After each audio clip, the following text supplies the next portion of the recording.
There we go. Right. Good morning, good evening, good afternoon to people around the world. This is Martin Hubel, your host of the DB2Night Show, as always. And I'm really honored today to have Alan Lee with me from the IBM Toronto lab to talk about pureScale. How are you doing today, Alan? I am good. How are you, Martin? I am fantastic. If I was any better, there'd be two of me. I had a big performance yesterday on my trombone. It went as good as better than it ever had in any of the rehearsals. Let's put it that way. Was it perfect? That's always a matter of, with art, it's never perfect. When you're doing a presentation, it's never perfect. And I like to get my mistakes out of the way early on when I'm doing the show, but I'm pleased to say that it went over very well and the people were appreciative, and that's a good thing. That's great. Yeah, awesome. Yeah. All right, let's move along, get me out of the way so we can get to you. As always, here's our social media. We have Twitter, and we have our replays on YouTube. You can pick them up and follow our Twitter handle of #DB2Night.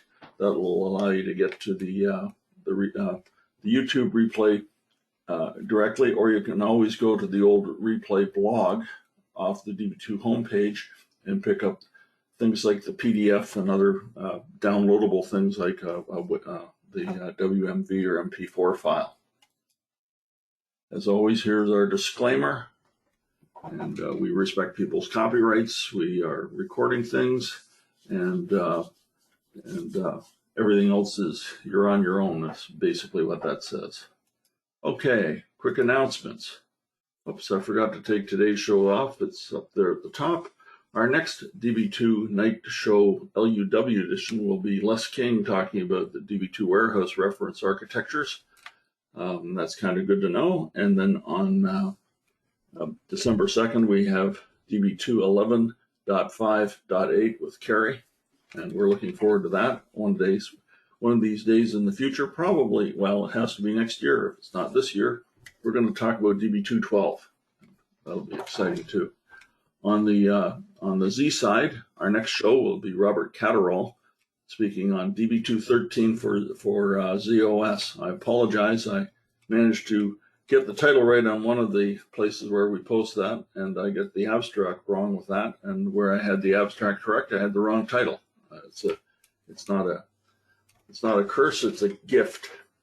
I'm still waiting. I'm waiting on some confirmation from the IBM lab in Silicon Valley to confirm a speaker, and I'm also got other people in mind as well. So I will by next week have the full schedule all the way through to the end of December and possibly into January for the Z shows, as well as the January show for the LUW sides. Just bear with us and we'll get everything straightened away there.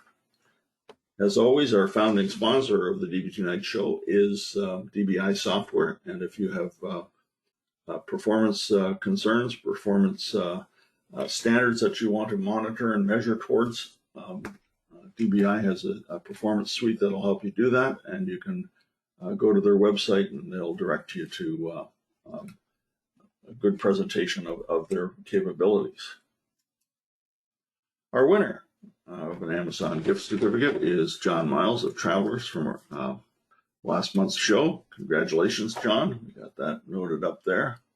And as always, our sponsors are DBI Software, as I mentioned earlier, and yours truly, Martin Hubel Consulting. Now, at this stage, it's time to launch our polls. Let me get your feedback on some things. As always, when we're doing the polls, we like to see what people are running. What versions of DB2 do you have in? And you can have old stuff as well. Just because you're on old releases doesn't mean that DB2 isn't important to you. Could mean that you're doing something very important that's hard to migrate and you're waiting on vendor approval or certification of new releases of software. So that can happen as well.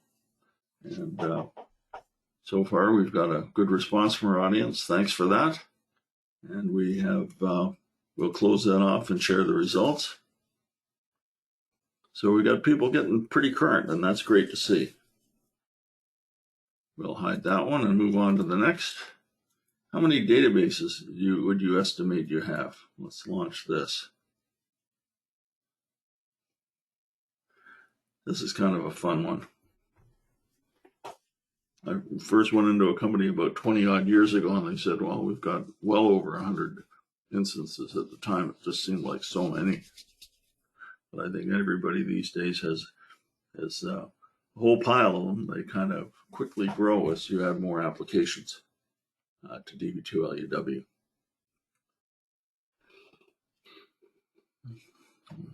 Gather a few more responses here, and then we'll move on. Okay, we'll stop there for now and show that. Somewhere between 10 and 1,000. All right, and our next question is relating to where people are with pureScale. What's your present situation with pureScale? Using it in production or planning to?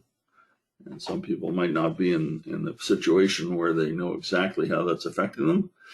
And we're seeing that as well. A lot of people have voted on this one, much more than the last one. We'll close that off and share the results. And got some people in production and other people that are just interested or not sure what's going on with pureScale in their company. Next, how about your knowledge of Amazon and the Amazon environment?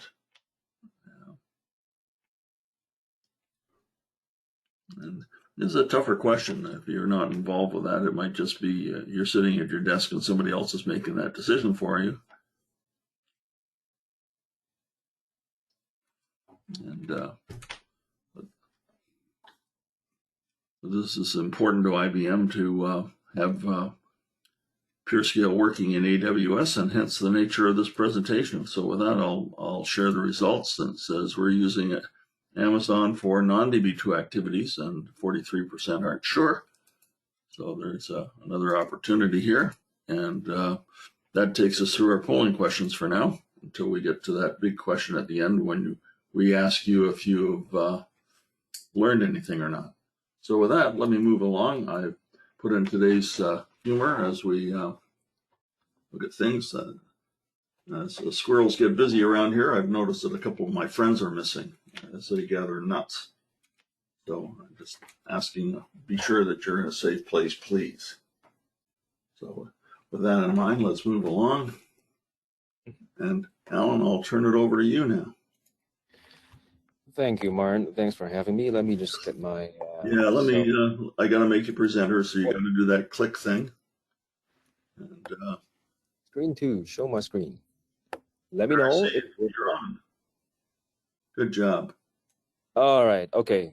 Thank you. So let me just move a few windows away. Just let me describe a couple of other things that are going to happen. I'm going to be watching. There's a Q&A tool that people are familiar with, and our regular attendees would be familiar with. It's our it gives people a chance to ask questions as you go through your presentation, and sure.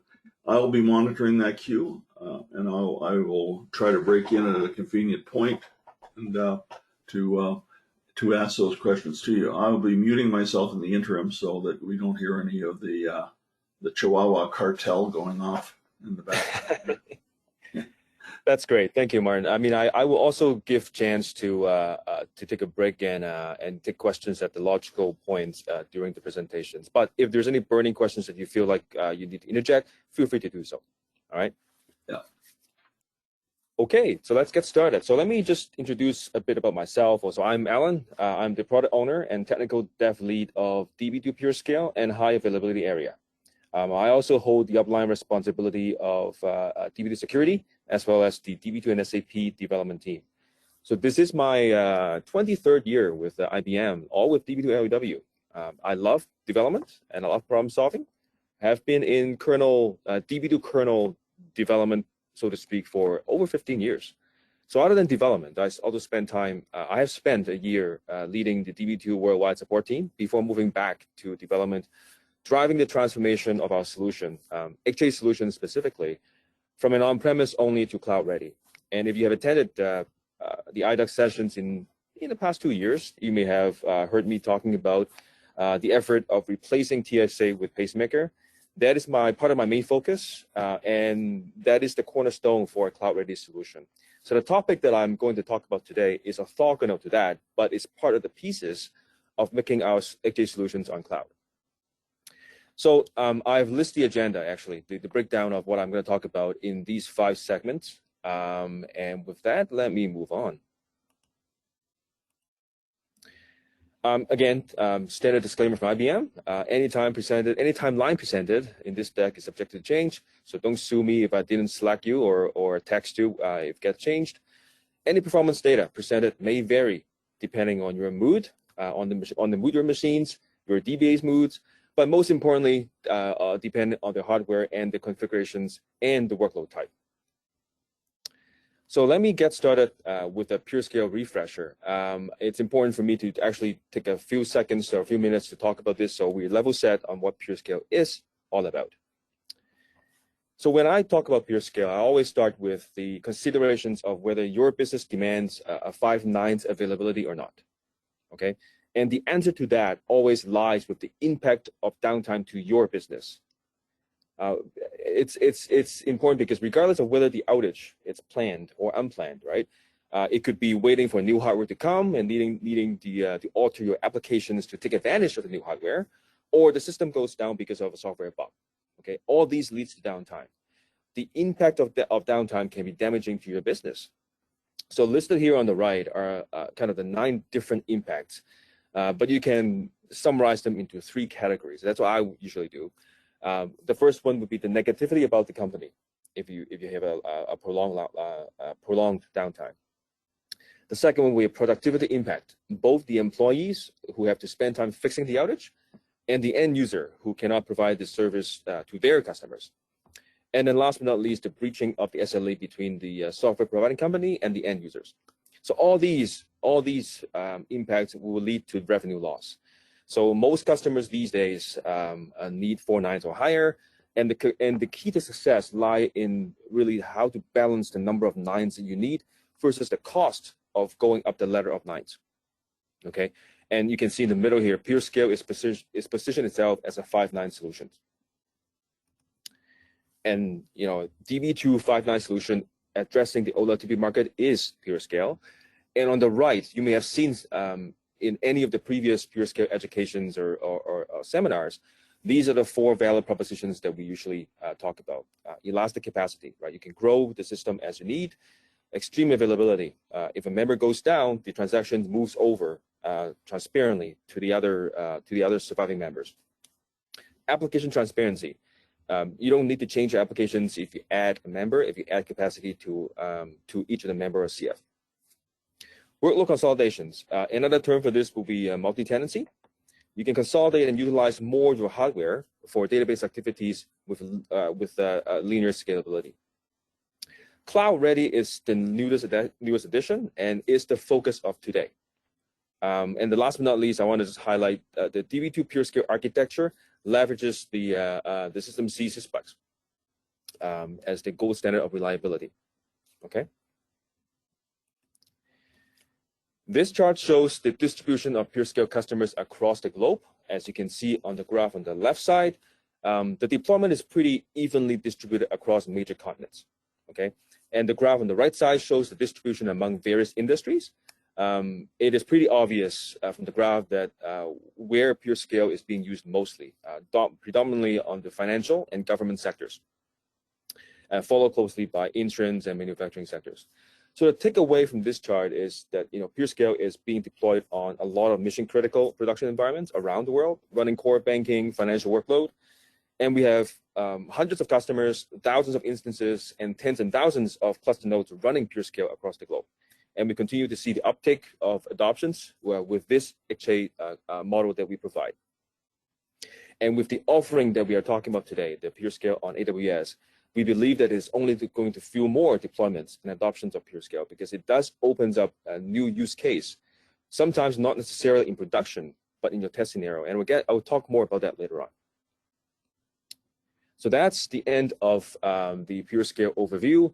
And when I go into the new offering and talk about what it is, what it's about, I'm glad that we have the poll at the beginning, and I see not a lot of people have actually looked at the or see the pureScale AWS marketplace. So I thought I would just bring the browser up and just show you what it is instead of using my pre-canned slide that actually walk you through. It's actually prepared, but I think it's better to actually show you live what it is. So I'm going to move my browser here. Hopefully it refreshes properly in your screen. So this is the typical version 11.5 IBM documentation. So you can get to the marketplace in a couple of ways. One is through our documentation in the search bar here. By the way, if you cannot see the browser, let me know. And Martin, you can let me know too. Otherwise, I'll keep going. You can type pureScale AWS, and it would bring up the search result. And hopefully, and yes, the first one showed up is the one that you want to get to. So this is the main page. Or the parent page of DB2 pureScale on AWS. And in here, you will see there are two links. The first one is the link to the actual marketplace. The second one is our deployment guide, and I can quickly show you what the deployment guide is. And it has the table of contents showing the value propositions, the use cases, the prereq, the architecture diagram, and the other prereq that you will need to set up and use it. It also have other discussions about the sizings, and I'll talk about it more, and some of the performance results that we have done. So that's one way of getting access to the marketplace. The other way is just to use Google. Okay, if you search for a pureScale AWS marketplace, hopefully it will show up as the first one, and it does. So I click on that. That is the landing page of the pureScale marketplace in AWS. This is the page where we provide the content and AWS set up for us. Okay, so it has links. It talks about the highlights, the use case, how it can be used, and more importantly, typically the client team or the customers will go into this and try to estimate the cost of it. It shows you the regions that you can deploy pureScale. It's pretty much across the globe with different regions, and within each there are different ACs that you can deploy. And then the pricing, it will change. So there are 4 types of we call it T-shirt size that box in. Then you don't have to worry about how many members. And this is the extra small, medium, extra small, small, medium, and large. And the recommended one is the middle one. So if you're customers, then you will go into here. I log in as my own, as my admin, but you can log in as your own account. Then all you need to do is to continue to subscribe. That will bring you to this page where you read about the terms and conditions. Typically, you don't need to do much other than reading it. Then you continue to configure. Then comes the page where you select the region. Okay, you can select the region to deploy your software. Now, I'm going to pick US East Coast for no good reason. Hopefully, there's enough resource for me to deploy today. Then afterwards, you can continue to launch. All right. To launch this software, what we have done as the software company is we automate the whole process. So the automation done in AWS is called the CloudFormation. Okay, so all you need to choose is the launch CloudFormation. It will launch our automation in the site. Just wait a bit to show up, and you will see the 4 steps, hopefully, that you need, that typically a deployment will go through. So these 4 steps specify a template, which we have done. Normally, you don't need to change anything. Everything is loaded, preloaded, and you click next. And then the next step would be to specify the stack. Step 2 is really the only place where you need to type in a few information about the instance, and then the rest just review and then continue. So here specifically, there's nothing that you need to change. Then is the step where you need to type in something. Okay, the stack name is something you need to track the current allocation. So it can be anything. It doesn't factor into the actual pureScale cluster. It's purely for you to search for the provision, the status in this console later on. Okay, so I'm just call it because I picked Ohio. I'll just call it Ohio. It could be any name. The host configuration is where you now choose the different size that we pre-canned for you. Okay, so I'm going to pick extra small, and you can see the kind of the configuration here. This the extra small, the small, medium. If you find this font is too small, go to the deployment guide. It's all here. All right. And then comes the kind of the standard, how much storage you need on each of the host name. I will just use the base name that I put out. This is the base host name. Okay, so the automation will append the actual host number to the end of it. So you'll get to see the host name actually later on, but I'll just put in the host name as the same as my stack name for convenience purpose. There's no particular reason. Instance name, if you don't like the default one, you can pick a different one. The root password is something that you will have to provide, so you can actually log into it. I'm going to type in my password. Then afterwards, another one you have to pick is the region within, the AZ within the region. So there are 3 that actually provided in Ohio. I'm just going to pick the first one. All right. The second last field you need to modify is the security group CIDR. So what this is you are telling Amazon who can log into your instance. Okay, so the default one is this one, which I'm going to use, which means anybody who know about the host name and the IP address of the host name and with the root password can log into it. Now, for different companies, they have different security guidelines. They may choose different net mask. You can use it, but for the sake of the demo, I'm just going to use the 0. So I can actually log into it without worrying about anything. So that's the bulk of the entries that you have to enter. And then what comes afterwards are the 4 different file systems that we have, we will pre-set up for you. The shared instance configuration, and these are the file system name, the mount point, the size, 100 gig, you can change it. Of course, the cost will go up if you increase it. And then the shared database file system. Again, I'm going to use the default 100 gig. And then the shared database log, and last but not least, the archive log. So typically, for testing purpose, you don't need to change anything. So you can, of course, change the name to cater to your needs. And the security, it's the pair you need to create so you can actually log into it. So I have pre-created. It's part of the prerequisite. And so I'm just going to pick the one that I create myself. And then that's it. If you click next, this is step 3. It basically asks you, what do you want to do if something failed during the provisioning? And go with the default of rollback all stack resources, so you don't have to go for each of them and delete yourself. So typically, there's nothing you need to enter here. And then you click next. Then this is the review. So I'm going to assume that I've done everything correctly and enter everything correctly, the region, the AZ, and then just go to the bottom and click Create Stack. And the provisioning will start. Okay. So again, this is the first stack, the first input that I've entered. This is my stack name, and that's how you track it. So if I refresh, then you can see things start happening. Hopefully, it doesn't fail. You can see it start creating the VPC, the virtual private cloud, which is the default for every deployment. So you get a new virtual private cloud every single time you create a new, you deploy a new instance of pureScale.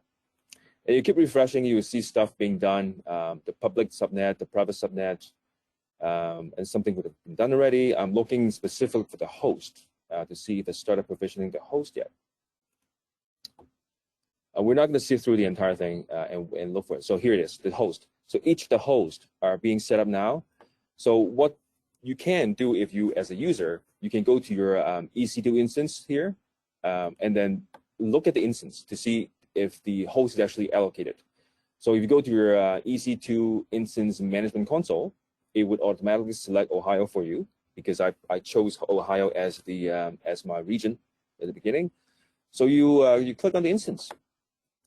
There's a lot of stuff being used. These are all my friends allocating their own instance.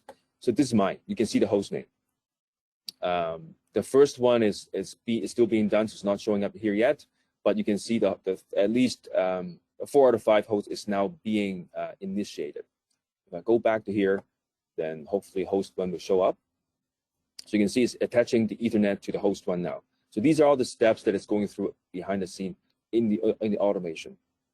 So with that, I'm going to let it run. Usually it takes about 36 to 40 minutes to get it done. So I'm going to move it back to my pre-canned slide. I'm not going to go through this again because I just talked about it. Any questions so far about what I've just shown you guys? Let's skip through this. I have no questions on the queue yet, Alan. Okay, thank you, Martin. So let me skip through these pre-canned slide and talk about just a recap on the deployment journey. So what I've just shown you is the first landing page is the AWS Marketplace. This is the page that hopefully you recognize. And then you click on continue to subscribe. You go in, you started your one-click deployment, and you go through several panels, the 4 steps that I talked about. And then I've shown you how to monitor the instance while it's being deployed.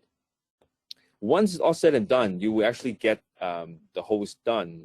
So you actually get the IP address of the host. Then you can log into it, and that's what I have in the last column here. The DB setup and app testing can start once you log into your instance, just like on-prem. You will log into it, and you're able to do whatever you want with the host. Okay, that's in a nutshell of the deployment journey. Now, peeling a bit, and let's just see what's being done under the cover, right? The fact that I just click create stack, what's happening behind the scene is actually this. Okay, the one on the brownish color here, right? These are the AWS specific things that we have to gather together in a specific order and set it up. And that's the automation using CloudFormation, what would achieve. Down on the right side, the green stuff here, these are the DB2 prerequisites that you would have, if you have set up pureScale cluster before, then you will recognize some of them. You would have to create the SSH, make sure that all the hosts can be accessed remotely through SSH. You have to configure all the prerequisites, the @c host setup, and so forth. And then you start installing DB2, installing all the dependent software, Spectrum Scale, and then eventually create the DB2 user ID, the instance ID, FMP ID, and then the instance using the iCreate and iUpdate commands. Okay. Typically, if you know what you're doing manually, without the automation, it takes about 2 to 3 hours. Some people take 4 to 8 hours, but you get the idea, right? This is without the automation. With the automation, which is what I've just demoed to you, it's about 40 minutes, and then you will get your instance. And if you count the number of fields that you need to modify, it's about 5. You provide 5 input parameters, and then you would have your cluster. So that's the with the help of the automation, you're able to get a pureScale cluster in about 40 minutes. Now, talking about the experience and the benefits and the new use case that can come out of this offering, again, if you have been using pureScale, if you have used pureScale before, you've probably gone through what I've tried to show here at the top. Moving from a single instance to a pureScale cluster will take some cluster sizing effort. Typically, that involves your company's DBAs in discussion with IBM technical sales to talk about what does it really need, and from the cluster sizing perspective, and then you map it to the hardware requirements, and then you have to wait. You have to order the hardware, the right hardware, the number of hosts, the size of each of the hosts, the RAMs, the cores, and the storage size, and you have to wait for the hardware to come. And then afterwards, you have to wait for your company's system admin, network admin, to actually assemble the hardware. So that is usually weeks, if not months, before you can actually have the cluster set up. And then you can do your DB setup and loading, and then eventually application testing. And I've just demoed it to you just to, at least partially, at the end, the size, the parameters entering. It takes about 40 minutes to actually get a pureScale up and running with pureScale. Using the pre-canned size that we have configured for you. And then you can start loading. And you can do this as long as you have the funds.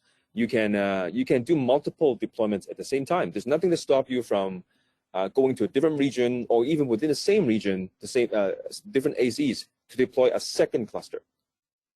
So in theory, you could have multiple clusters set up and then multiple database set up on different clusters and start your testing concurrently. That's the power of this offering. One of the power of this offering. The other thing is the dramatic reduction on the total cost of ownership. You don't have to own the hardware. It's all owned by AWS. So you can spin up a cluster as you need, especially when you want to experiment a new mod pack, right, per se, or a new fixed spec. You want to test out a new change and see how it impacts your applications. You can I can spin up a new cluster on demand, load your database, and when you're done, you destroy it. And I can show you to destroy it later on. It's a one click of the button, basically. That really overcome the challenges that I've heard with various customers where they need months or sometimes upward to a year to validate a new mod pack, simply because they don't have the extra capacity in their current infrastructure to spin up new clusters to test this. So this gives you the ability to actually set up a new cluster as you need and destroy it when you don't need it, okay? And the last but not least, HADR instrumentation with 2 clicks. So if you imagine what I've just done in the previous segment, when I have started to allocate a new cluster, I could have chose a different region and create a new cluster as well. And then I have 2 clusters, and I can call it primary and standby. And all I need then is to set up the database portion of it, making database in Pure and all other configuration parameters. And you can literally have a HADR pureScale cluster set up in a very, very quick fashion. Transferable skills. So we have tried to make sure that the architecture stays relatively the same as the on-prem one. So all the skills that if you're familiar with, the management skills, the HA behaviors, the monitoring skills, those are all transferable. Okay, let me move on. So this is the a blow up of the 4 sizes that we provide. They are all, if you look at the numbers here, right, they're pretty much similar, ranging from 5 nodes, 3 members and 2 CFs, to 7 nodes, 5 members and 2 CFs. What's the delta are the actual CPU and the RAM and network speed guaranteed for each of them. All right. We have also provided some of the guidance as to when we run the workload with these type of read-write ratio, the IUD ratio, the kind of the throughput that we're able to get. Based on each of the sizes. Now, a common question that I would get is, how does it compare to on-prem, right? So we couldn't find the right, the exact matching, hardware. We will likely never get a chance to have the same hardware that AWS is using on-prem and test it for you. But what we're able to find, actually, from a customer case, customer scenario, is this. So 4 members, not exactly 3, and the each member composition is slightly different than the t-shirt size, but more or less in line, right?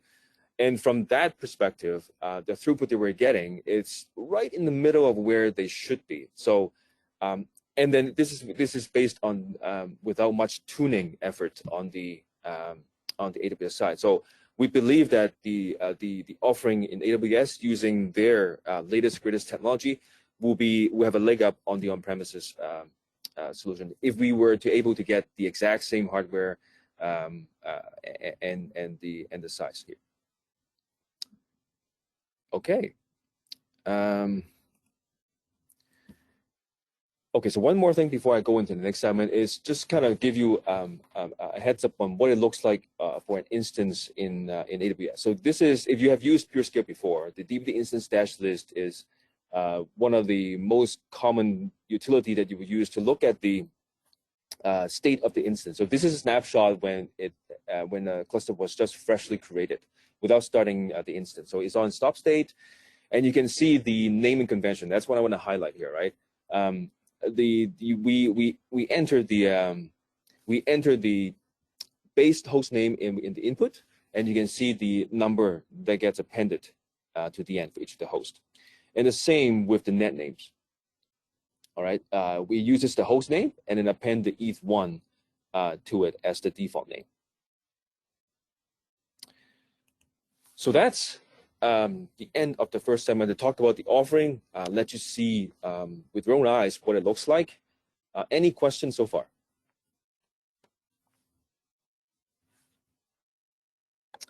Okay, I'll take that as a no. So going a bit into the architecture. This is what the AWS view of the cluster, of a pureScale cluster. You can see at the bottom here, I kind of make it highlighted. This is the pureScale cluster. This is what you get after you click the one-click deployment. In this case, it is a 3 members and 2 CFs, so one of the small or medium. It's pretty similar to what you would have seen in the in on-prem. Shared storage, you have the IP address. The one thing that's different is the IP address is private, so you cannot really log into it yet. And here you have the client. It could be within the same VPC, it could be in a different VPC, or it could be in your corporate data center on-prem. What you need to do to connect to the pureScale cluster is through what AWS called a transit gateway. Now, there are different entities that you can set up to do the mapping of the external IP to the internal IP. But transit gateway is something that AWS recommend us to use, so we have used it in our own testing. So other than this, the other setup, it's business as usual as today. You set up the DB2DS driver, you point it to the address. Okay, so that's in a nutshell of what it looks like from the AWS view of drawing it. Now, talking about the differences in the architecture between the on-premises and cloud, this diagram on the left should be fairly familiar with anyone who have attended any education sessions on pureScale. You have the client at the top, talking to the members using workload balancing. Each member talks to the CF through the cluster interconnect, and each member has the same view on the shared data through the SAN storage. That's in a nutshell of what a pureScale architecture is all about. So when I get a chance to do this on cloud, I was extremely excited because the diagram you've seen on the left-hand side has been around for 10 plus years. So this is my chance, my only chance probably, to put my own fingerprints on a new architecture diagram that can potentially last longer than the current one. So we spent, my team spent a couple of months experimenting with various changes, tweaks, and eventually settle on this, the new architecture on cloud. So I'm not sure what you're doing now, but it is not a game where I give you two pictures side by side and ask you to pick out what's the difference between them. It is indeed the same architecture diagram as on premises. Okay, so I'm a bit disappointed because I wasn't able to engrave my fingerprints on this.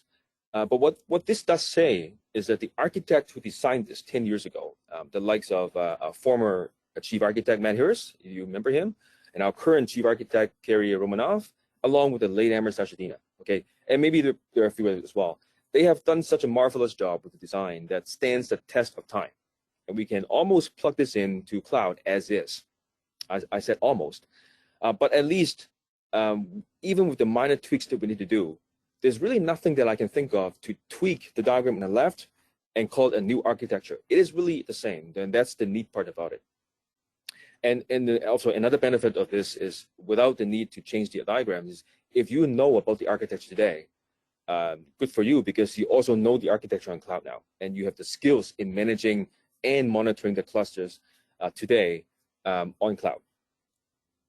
So let me go into the next slide and talk about what tweaks we have to make, but doesn't surface into the diagram here. All right. So here's the component side-by-side view.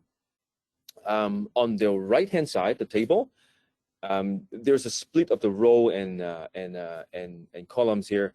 Let me just highlight what it is. So the ones that are kind of in dark color here, and with no split in between. So the second, the third, and the fifth one, they are the common ones. They are not changed. And each row here, they map to one of the components on the left side. So the only ones that really change are these three. And I'll just talk a bit about what we have and why we have to change it. The first one, the client connect from everywhere. So the client. So I talked about it in the previous slide when I talked about the AWS architecture diagram.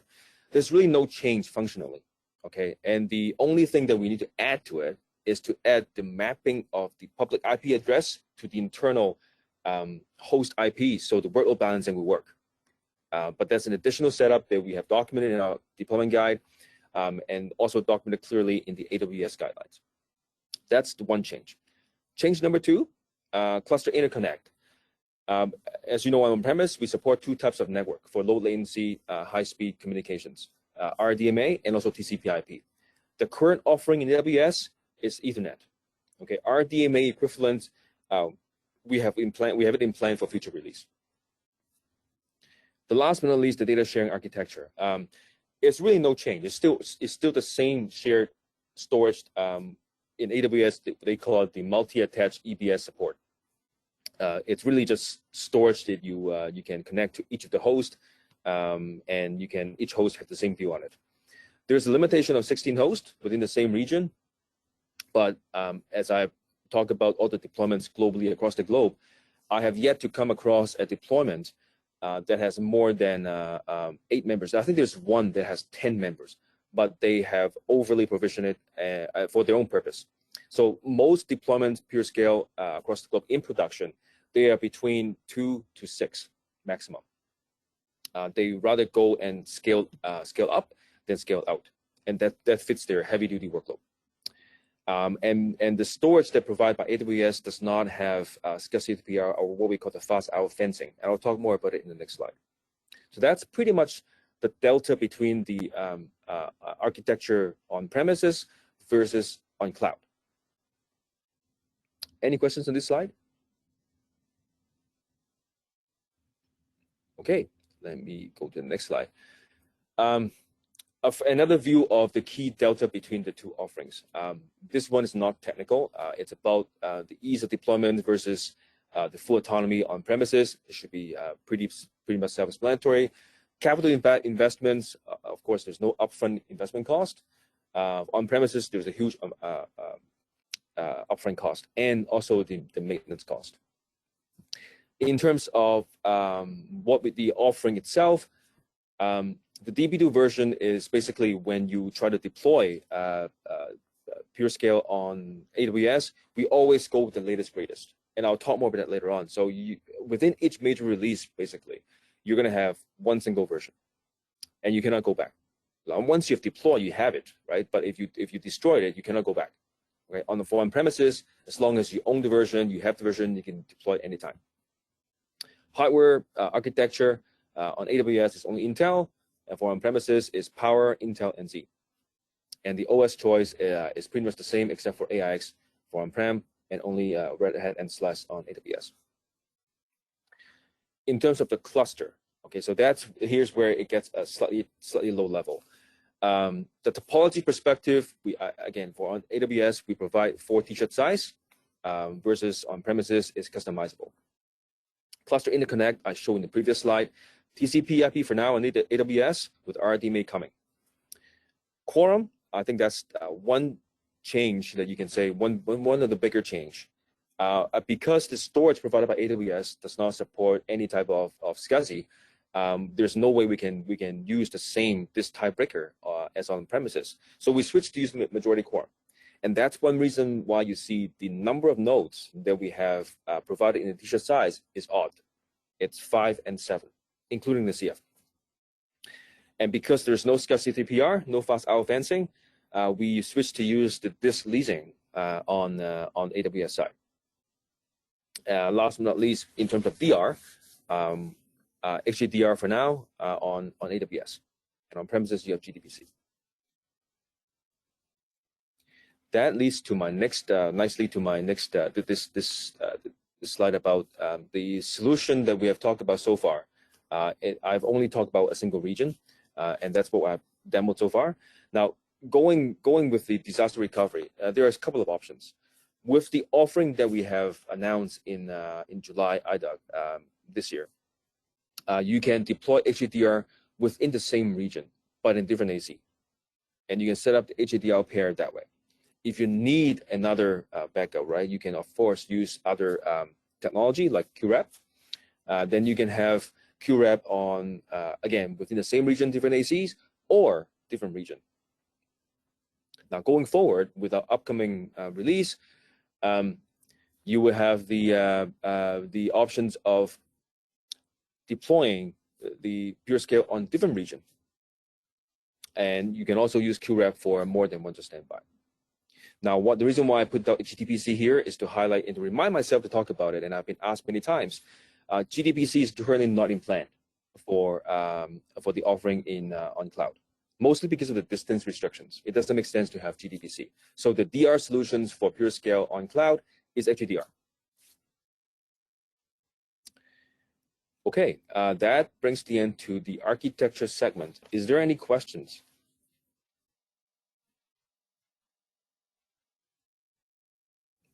The quiet group today.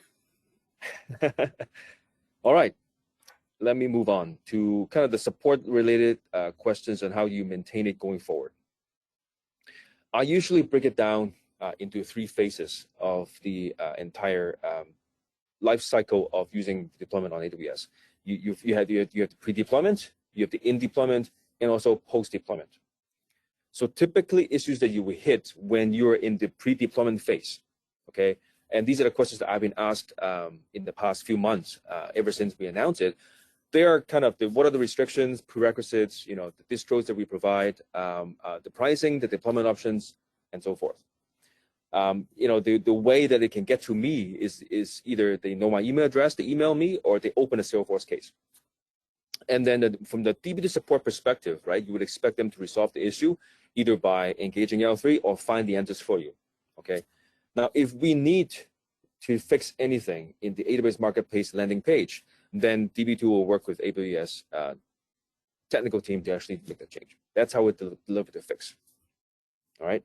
So as you get into the deployment phase, which hopefully is still running in the background right now, the only thing that I can think of is, in terms of symptom, is the deployment failed. So what do you do then, right? I can tell you most of the time, you can just delete it and retry it. There could be some timing issues in AWS, how they allocate the resources, but they're far and few in between. But what I've experienced is that we've tested more enough to actually see those things come up. And usually a redeployment will address itself easily. It's much faster than opening a case against us. You can, and there's no problem with it. And we'll triage it and engage the L3 development team as needed. The deployment changes, any fixes delivered to it will likely result in a refresh of the DB2 image on AWS. But that's transparent to you, but just to show you the way that we deliver the fixes. We have to engage Amazon on this one. Once you have gone past and you have an instance up and running, then it gets into the post-deployment. Then this is really no different than on premises. All you have is the 5 hosts or 7 hosts, and then you can access to it. You can hit different problems, and then you just open a Salesforce case, just like on premises. And then we'll address it, the DB2 support will address it, and engage different teams as needed. If you need to get a special build, right, and it's, again, you have the instance, it's no different than on premises, you will get it, you can get it through the regular CSP, the cumulative special build. Whether we actually push out a new installed image, I'll get to that later on.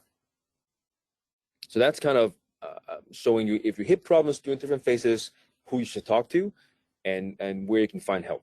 I can tell you the deployment guide.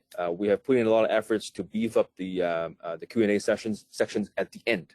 So those are the questions that I've received from client team, from customers, and we try to put it all together into the little sections at the end. So feel free to search it and take a look at it before you actually try something on your own. And speaking of the Q&A, so these are the ones that I've received recently. And some of these already made it into the deployment guide link here. I think some of them haven't. But, you know, the questions about, you know, how many versions, the Q4 here, how many versions of DB2 will be kept in AWS Marketplace and how often will it be refreshed? It is a very fair questions. And so the response is very simple, right? And I've talked about it before. We intend to keep the latest versions in each major release only. So because we're still in the 11.5 stream, all you will get is 11.5.8 soon, but for now it's 11.5.6. 5.7 wasn't there because it didn't make the cut previously, and we are very close to 11.5.8. So we will skip 11.5.7 and go to 11.5.8 directly. And it will always be refreshed at every fixed pack, mod pack, and major release boundary. In some cases, we'll also refresh it due to PCerts or certain pervasive hyper APR. But normally, you wouldn't notice it if you just go to the deploy. It will always be the latest, greatest. Okay. In terms of post-deployment maintenance, I just want to highlight the differences between cloud versus on-premise, if there's any. And really, there's none. Okay. For host maintenance, if you need to update, you know, the OS level, you can update the firmware level of something or some other software level that you need to take the host down, right? you follow the same instructions as today. You can put the host in maintenance mode and then do your maintenance and bring it back up. In terms of updating the DB2 fixed pet mod pack and the CSP, the same drills. You can do it offline, you can do it online, and with the latest 11.5.5 and up, you can also do concurrent update, and updating multiple hosts at the same time. This is one of the questions that I always get. If the customer change the configuration of the host through the AWS console, will it be recognized by DB2 immediately? Well, the answer is depends, right? Depends on what you change. I think if you increase the memory and the core, in particular for the CF, and DB2 will not recognize it until you actually restart the instance. And sometimes if you don't have it set to automatic, some parameters not to set to automatic, right? If you set to a fixed CF size per se, right? It's not going to recognize it. So you will have to change those parameters on your own. Okay, any questions on the maintenance side?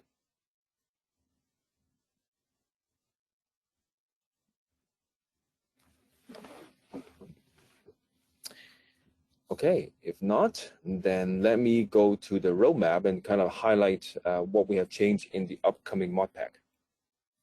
So this is what we have delivered in the initial GA, okay, when we announced it in IDOC in July, in this one, okay. So it's 8 HDR within the same region. We're using 11.5.6 and on SP5, TCP IP as the cluster interconnect, and then the 4 t-shirt size, and it's using TSA.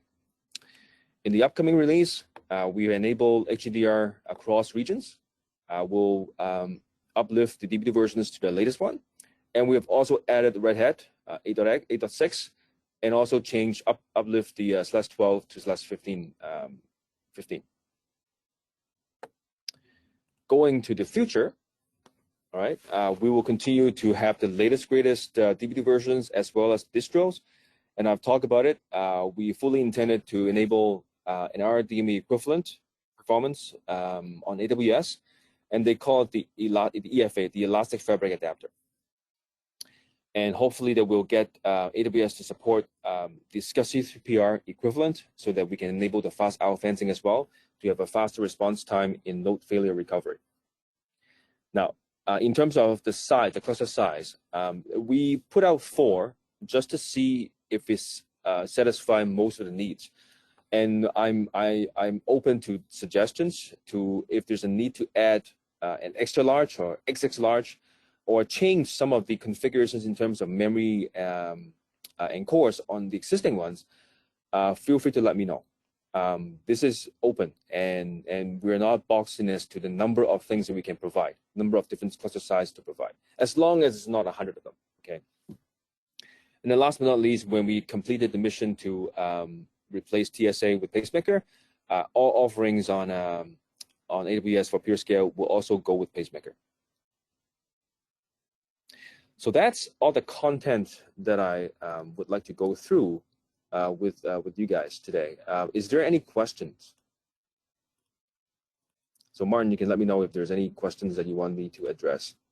Or do you have any questions you want me to ask me? Let me just check here. Oh, we got one question here. Let me just bring it out. Sorry. Okay. Any plans to support Amazon Linux 2? I believe that's the Amazon Linux OS. I think that's what it is. Probably, yes, that's what VJ wants to know. Yeah, so even for DB2, that is not supported today, and there is no plan yet for pureScale specifically to deviate from what the mainstream DB2, the non-pureScale DB2 support. So we try to stay on par with the actual DB2 releases. Right. Okay. All right. Let me take back control and wind the show up here. Thank you. You're pretty much on time. That's just great. So let me before you go, I was going to show you the end result of it. Now, this is the host 1, 2, 3, and 4. This is my cluster.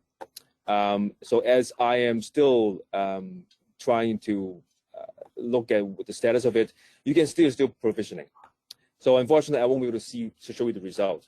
The time does vary depending on the region that you use, and you can see there a lot of people are on this here. So maybe that's slowing the deployment down. But typically around 40 minutes, that will be it. Okay, so that would be the end of it. Martin, you can take it back. All right, here we go. Thank you. Thanks so much. Great information. No problem. We'll just get back here. The last thing I need to do is ask our famous final polling question, which is, let me just grab it here, start it up. Did you learn anything today? This is a great question to always end on. And the answer to that is a resounding yes. 100% of our audience learned something today. And that's fantastic. That's what we always like to see. It means we're doing the right thing for people, and we're providing relevant information. So good job on you, and appreciate that. Now, as always, I'd appreciate getting your slide deck and what you can share with us, and we'll post that up on our replay blog. And with that, I'm going to turn things back over to get my music here, cue the music. And thank you everyone for attending. Thank you, Alan, for a great presentation. And we will see you next week for our next Z show. We're trying to get these all in before IDUG in Edinburgh. So that's why we're kind of close together, but that's great. I hope if you are in Edinburgh, please stop. If you see me, please say hi. I always like to meet people that are interested in our DB2Night Show. So with that, have a great weekend, and we'll see you next week for DB2Z, and next month for our next LUW show with Les King. Bye-bye, all.